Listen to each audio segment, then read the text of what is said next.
Alors, bonjour à tous et merci d'être de retour à Un monde à l'envers pour cette édition du 29 janvier 2020 qui se poursuit 16h05 heure du Québec avec une information qui m'est envoyée par un abonné que je trouve assez intéressante et qui nous démontre qu'il y a des changements majeurs qui se produisent dans la haute atmosphère. Et c'est celle-ci. Ça a été publié pas longtemps, il y a une heure à peine. Un nouveau type d'aurore boréale découvert en Finlande nous montre l'importance de la science citoyenne, nous dit Marcus Dupont. Bénard, ce n'est pas tous les jours qu'un nouveau type d'aurore polaire est découvert, et c'est encore moins courant que cette aurore permette de mieux comprendre une couche peu connue de l'atmosphère terrestre. Ces dunes relèvent donc d'une trouvaille scientifique fascinante. D'ailleurs, je vous laisserai le lien, comme la plupart du temps, je vous laisse un lien dans la boîte de description que vous pouvez aller consulter et vous verrez les images de ce nouveau type d'aurore boréale. En 2020, il y a encore de la place pour des découvertes scientifiques sur des phénomènes physiques que l'on pensait déjà bien connaître, et la science participative n'y est pas pour rien. Un article de recherche publié ce 28 janvier 2020 dans AJU Advances présente un tout nouveau cas d'aurore boréale. Elles ont été découvertes en Finlande grâce à une astrophysicienne professionnelle appuyée par des citizen scientists, des citoyens scientifiques, et ces nouvelles aurores sont surnommées dunes. Les aurores polaires sont des phénomènes lumineux générés par les vents polaires au moment où leur flux de particules chargées interagit avec l'ionosphère terrestre et ses gaz. L'excitation des molécules qui en résultent va faire pleuvoir les particules chargées dans la haute atmosphère tout en se traduisant par une réaction lumineuse. L'interaction des particules avec l'azote émet du bleu, du rouge, du violet avec l'oxygène. Cela émet du rouge et vert. On parle d'aurore boréale au nord et d'aurore australe au sud. Le processus physique à l'œuvre derrière les aurores est fascinant, complexe et un phénomène singulièrement différent se cache derrière chacune d'entre elles et chaque couleur.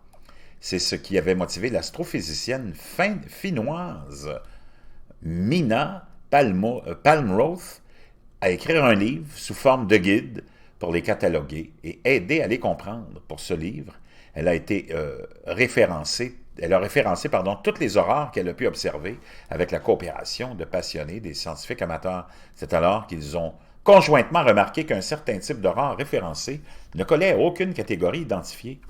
L'investigation a pu démarrer et, coup de chance, ces dunes célestes sont réapparues peu de temps après la publication du livre. Les citoyens scientifiques ont capturé de nombreuses images du phénomène et les ont envoyées à Palmroth.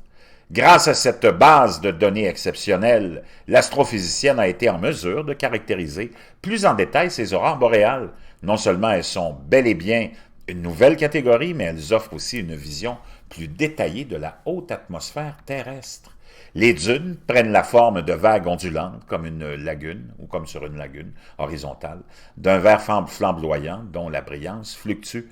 Le phénomène proviendrait des variations dans la densité d'oxygène au sein de la mésosphère, une couche basse de la haute atmosphère entre 50 et 80 km d'altitude. Il faut imaginer que dans cette couche de l'atmosphère, il existe des sortes de mascarets. C'est ainsi que l'on décrit une brusque marée montante dans une baie, une rivière, un fleuve qui se traduit par une onde dans l'eau. Mais dans la mésosphère, le processus est équivalent, mais avec des atomes d'oxygène qui se densifient brusquement. D'après l'article de recherche, ces aurores boréales sous forme de dunes proviendraient de ces fluctuations d'oxygène dans la mésosphère. Une idée qui a son importance, car cette couche-ci de notre planète est peu connue, tant et si bien qu'elle est parfois surnommée ignorosphère. Elle est difficile à étudier car trop loin des satellites spatiaux et trop loin des radars et ballons terrestres. Si ces aurores sont confirmées comme produits de cette ignorosphère, alors elle pourrait en devenir un précieux outil d'étude. Un mécanisme, ou en termes de physique, ce serait une découverte incroyable, car cela représenterait un mécanisme nouveau et jamais observé auparavant de l'interaction entre la ionosphère et l'atmosphère, nous explique Palmroth.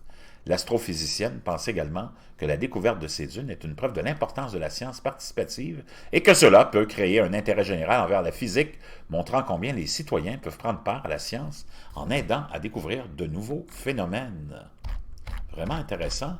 Ça nous démontre à quel point la haute atmosphère est encore méconnue et qu'il y a des transformations qui se font dans la haute atmosphère.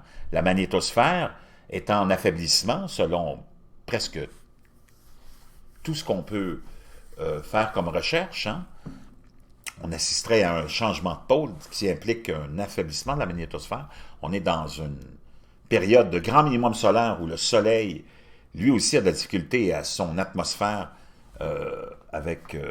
qui a un affaiblissement et qui laisse passer beaucoup de vent solaire rempli de charges et d'électrons et de neutrons qui viennent, toutes ces particules cosmiques, influencer aussi la haute atmosphère. Vraiment intéressant.